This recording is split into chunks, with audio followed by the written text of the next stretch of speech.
నిన్నటి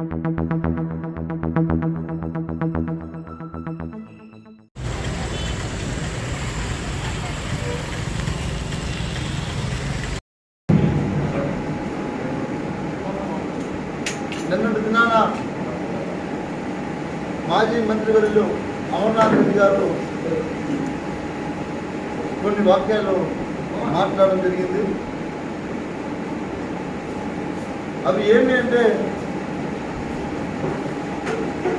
గౌరవ మంత్రివర్యులు పెద్దిరెడ్డి రామచంద్రారెడ్డి గారు మొన్న బలమేపు చేసి ఎప్పుడూ అభివృద్ధికి నోచుకోలేనటువంటి బలంనేరుని అభివృద్ధి చేశాం. గతంలో ఉన్నటువంటి వ్యక్తి ఫలానా అని చెప్పి మీటింగ్లో మాట్లాడితే దానికి నిన్న అమర్నాథ్ రెడ్డి గారు ప్రెస్ మీట్ పెట్టి నీ స్థాయి నా స్థాయి అని మాట్లాడడం జరిగింది. మంత్రివర్యులు పెద్దిరెడ్డి రామచంద్రారెడ్డి గారు చెప్పిన మాట వాస్తవం. మీరు స్థాయికి తగ్గట్టుగా మాట్లాడకుండా, శాసనసభ్యుడు ఇక్కడ ఏదన్నా సవాలు విసిరితే సమాధానం చెప్పకుండా తప్పించుకొని గౌరవ ముఖ్యమంత్రి గారిని లేదో మంత్రివర్యులు పెద్దిరెడ్డి రామచంద్రారెడ్డి గారిని మాట్లాడతాడు అని మాట్లాడితే దాన్ని మాది కూడా మీ స్థాయి మీరు మాట్లాడడం తప్పు. మీరు కేవలం 3 సార్లు మాత్రమే శాసనసభ్యుడు, అంటే అది కూడా ఎట్లయినారో నేను మీకు సబ్జెక్ట్ చెప్తా.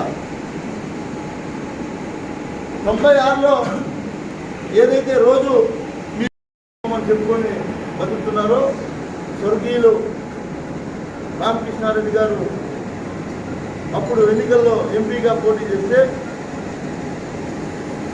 తర్వాత బై ఎలక్షన్ వస్తే 96లో తమరు బై ఎలక్షన్లో ఆ ఎలిమినేట్ మాధవ్ రెడ్డి గారిని తీసుకొచ్చి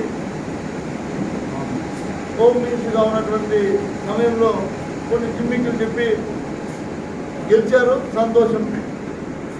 గెలిచిన వారు మళ్ళీ ఎన్నికలు వచ్చాయి 99లో ఓటమి పాలయ్యారు. మర్చిపోయారు మీరు. ఈ స్థాయి పెద్దిరెడ్డి గారి రామచంద్రారెడ్డి గారి స్థాయికి డిఫరెన్స్ మీకు చెప్తా ఉన్నా.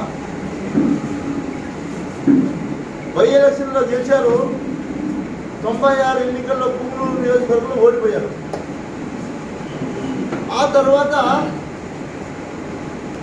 అప్పుడున్నటువంటి కాంగ్రెస్ పరిస్థితి మీ అందరికీ కూడా తెలుసు. 2004 ఎన్నికల్లో మీరు పుంగనూరు శాసనసభ్యుడిగా ఎట్లా గెలిచారు మీకు తెలుసు, అక్కడున్నటువంటి ప్రజలకి తెలుసు. అదేవిధంగా 2009లో మీరు గెలిచారు. 2009లో గెలిచినటువంటి సంఘటన నేను చెప్తా, అందరికీ తెలియాల. మీరు నాకు రాజకీయాలు నేర్పించాల్సిన పని లేదు, మేము రాజకీయ కుటుంబం మాది మాట్లాడినటువంటి గొప్ప అమరణ మాటలు. ఆ రోజు అప్పుడున్నటువంటి కాంగ్రెస్ పరిస్థితి, గ్రూప్ రాజకీయాల వల్ల మీరు పోయి రామచంద్రారెడ్డి గారి సహాయం కోరలేదని నేను అడుగుతా ఉన్నా. ఒక రకంగా దాన్ని లోపాయికార ఒప్పందమే అనొచ్చు. ఆ రకంగా ఆయన దయాదాక్షిణ్యాలతో మీరు 2009 ఎన్నికల్లో గెలిచారు. గెలిచిన తర్వాత ఎన్నికలు 2014 ఎన్నికల్లో 2009లో అక్కడ గెలిచారు. నేను శాసనసభ్యుడిగానే వచ్చాను, శాసనసభ్యుడిగానే వెళ్ళాను అని మాట్లాడారు. 2014 ఎన్నికలు వచ్చాయి. ఆ పార్టీలో నుంచి వైఎస్ఆర్ కాంగ్రెస్ పార్టీలోకి రావడం జరిగిందా లేదా? జరిగింది. నీకు పెద్దిరెడ్డి రామచంద్రారెడ్డి గారి అండదండలు లేకుండా నువ్వు గెలిచానని చెప్తున్నావు. నేను మిమ్మల్ని అడుగుతా ఉన్నా, ఆయన అండదండలు, ఆయన ఆర్థిక సహాయంతో సహా మీరు పొంది ఈరోజు మంత్రి గారిని మీరు ఇలా మాట్లాడడం కరెక్టేనా అని అడుగుతా ఉన్నా. నిజం మాట్లాడుకుందాం. మీరు గెలిచిన తర్వాత కేవలం మీ ఆశయం ఒకటే ఉండింది. ఆ ఆశయం ఏమి అంటే జీవితంలో నేను ఎప్పుడో ఒకసారి మంత్రి కావాలనుకున్నాను. ఆ మంత్రి అయ్యేదానికి 2009లో ఆడ గెలిచి అక్కడ ఉండే వాళ్ళందరినీ మోసం చేసి ఇక్కడికి వచ్చి ఈ వైఎస్ఆర్ కాంగ్రెస్ పార్టీలో చేరి ఈ ఉండే వాళ్ళందరినీ కూడా ఒక రకంగా మాయమాట చెప్పి నేను మీకు అండగా ఉంటానని చెప్పి పెద్దిరెడ్డి రామచంద్రారెడ్డి గారి సహాయం తీసుకొని గెలిచిన తర్వాత పార్టీ మారి మీరు తొడగొట్టిన సంగతి కూడా ఉన్నాయి.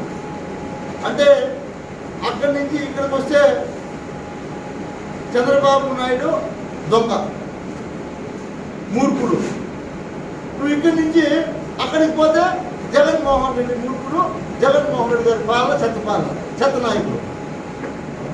అంటే నువ్వు మాట్లాడే మాటలు కనీసం నీ మనస్సాక్షి కన్నా ఒప్పుకుంటుందని అడుగుతా ఉన్నా మంత్రి గారు, మాజీ మంత్రి గారు. ఆ పార్టీలో నుంచి ఈ పార్టీలోకి వచ్చినప్పుడు ఏమన్నా చంద్రబాబును ఎలా తిట్టావు, ఈ పార్టీలో నుంచి ఆ పార్టీలోకి పోయి జగన్మోహన్ రెడ్డి గారు తిట్టావు. అయిపోయింది. దీనికి అంతా కూడా కారణం పెద్దిరెడ్డి రామచంద్రారెడ్డి గారు. ఎందుకంటే మిమ్మల్ని గెలిపించారు కాబట్టి. ఆయన గౌరవంగా అన్ని విడమర్చి చెప్పలేక శాసనసభ్యుడు అట్లాంటి వాడు, అమ్మ అట్లాంటి వాడికి ఓటు వేయద్దండి, ఆయన మంత్రి అయిన తర్వాత ఏపీఐసీలో ల్యాండ్ కొట్టేశాడనో లేదో ఇంకా వాస్తవం కియా షోరూమ్ ఉందని చెప్పాడు. తమరు నేను అడుగుతా ఉన్నా, కియా షోరూమ్ లేదా? మీరు ఎక్కడికి రమ్మంటే నేను అక్కడికి వచ్చి ప్రమాణ స్వీకారం చేస్తాను. మీరు మంత్రివర్యులుగా ఉన్నప్పుడు కియా షోరూమ్ చేసుకోలేదా? అది కూడా లీగల్ వ్యాపారం. అంటే మంత్రిగా ఉన్నప్పుడే చేసుకోవాలా, అంతకుముందు చేసుకునేది నువ్వు చేసినటువంటి పనుల్ని మళ్ళీ పెద్దిరెడ్డి రామచంద్రారెడ్డి గారిని విమర్శించే స్థాయి కాదు అని ఆయన చెప్పినా మళ్ళీ ప్రెస్ మీట్ పెట్టి ఆయన స్థాయి ఎందుకు కాదు అంటే ఒకటే ఒకటి. మీరు మాట్లాడుకుంటూ మా తండ్రి గారు అని పాపం స్వర్గీయులైనటువంటి రామకృష్ణారెడ్డి గారి పేరు చెప్తూ ఉంటారు. మీరు స్వతహాగా ఏం సాధించారు, ప్రజలకు ఏం చేశారు? పెద్దిరెడ్డి రామచంద్రారెడ్డి గారు స్వతహాగా ఆయనే ఒక బ్రాండ్. ఈరోజు రాష్ట్రంలో ఒక బ్రాండ్ పెద్దిరెడ్డి రామచంద్రారెడ్డి గారు అంటే ఒక బ్రాండ్. ఆయన్ను పట్టుకొని మీరు మాట్లాడుతున్నారు కదా, ఇది ఎంతవరకు కరెక్ట్ అడుగుతా ఉన్నా. అదేవిధంగా ఆయన 89 నుంచి ఓటమి ఎరగని నాయకుడిగా లిఖింపబడ్డాడు. 89 నుంచి కంటిన్యూగా 6 సార్లు ఎమ్మెల్యే. మీరు బై ఎలక్షన్లో గెలిచారు, అదొక సంవత్సరం, ఒక 2 సంవత్సరాలు. ఈ 3 సార్లు పార్టీ మారి ఆ పక్క ఈ పక్క మారి 3 సార్లు, అంటే 3.5 టర్మ్, 4 టర్మ్ కూడా కాదు మీరు. కాబట్టి మీ స్థాయి ఆయన స్థాయి కాదు, మీరు గుర్తుపెట్టుకోండి. ఆయన 6 సార్లు శాసనసభ్యుడు, జనతా పార్టీలో పోటీ చేశాడు, ఓడిపోయాడని మాట్లాడారు. ఓకే, అట్లనే ఆ పార్టీలో గెలిచి నీలాగా మోసం చేసి పార్టీ మారలేదు కదా. కాంగ్రెస్ పార్టీలో గెలిచాడు, గెలిచిన తర్వాత రాజీనామా చేసి పార్టీ మారాడు. నీలాగా దొడ్డిదారులు పోయి మంత్రి కాలేదు కదా. నిజం చెప్పండి, మీలాగా దొడ్డిదారులు ఏమైనా పోయాడా? లేదు. దాన్ని గుర్తుపెట్టుకోవాలి. మీరు ఎంతసేపుకి ఎవరన్నా ఏదైనా మాట్లాడితే మంత్రివర్యులు చెప్పినట్లా జగన్మోహన్ రెడ్డి గారిని పెద్ద వాళ్ళు మాట్లాడుతున్నారు. నేను మిమ్మల్ని అడిగేది ఒకటే, మీకు ప్రజలు అవకాశం ఇచ్చినప్పుడు ఈ నియోజకవర్గంలో ఏం చేశారు అది చెప్పండి, ఒప్పుకుంటాం. ఈరోజు మీరు ఎన్నికల్లో కూడా ఓటు అడగడానికి అర్హత లేదు. ఎందుకంటే మీకు అవకాశం ఇచ్చినప్పుడు ఏం చేశారో చెప్పి అడగండి ఓట్లు. మేము ఈరోజు అడుగుతా ఉన్నాం, అమ్మ వాళ్ళకన్నా మేము మంచి చేసింటేనే మాకు ఓటు వేయమని అడుగుతున్నాం. మీరు అడగలుగుతారా? అడిగే దమ్ముందా? ఇవన్నీ కూడా ఆయన మాట్లాడతారు.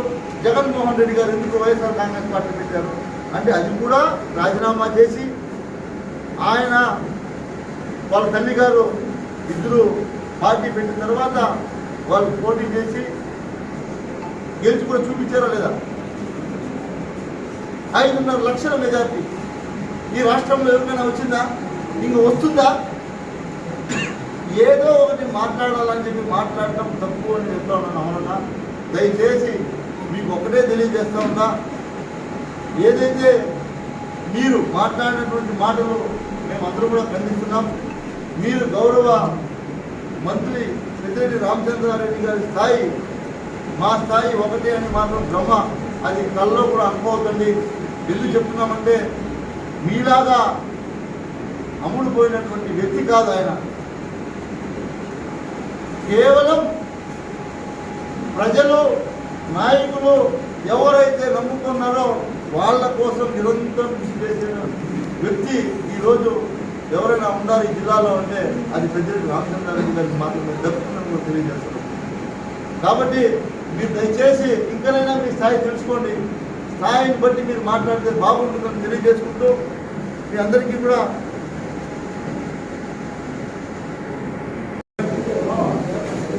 ఆయన మీకు సత్తా ఉంటే గెలవండి కూడా మాట్లాడడం జరిగింది. మా సత్తా ఏమీని రామచంద్రారెడ్డి గారి సత్తా ఏమీని మీకు 2019లో చూపించారు. 40 రోజులు వెయిట్ చేస్తే మళ్ళీ ఒకసారి చెక్ చేసుకోండి. మీరు 40 రోజులు వెయిట్ చేస్తే రామచంద్రారెడ్డి గారి సత్తా ఏమని మళ్ళీ మీరు చెక్ చేసుకోవచ్చు కూడా మీకు తెలియజేస్తాం.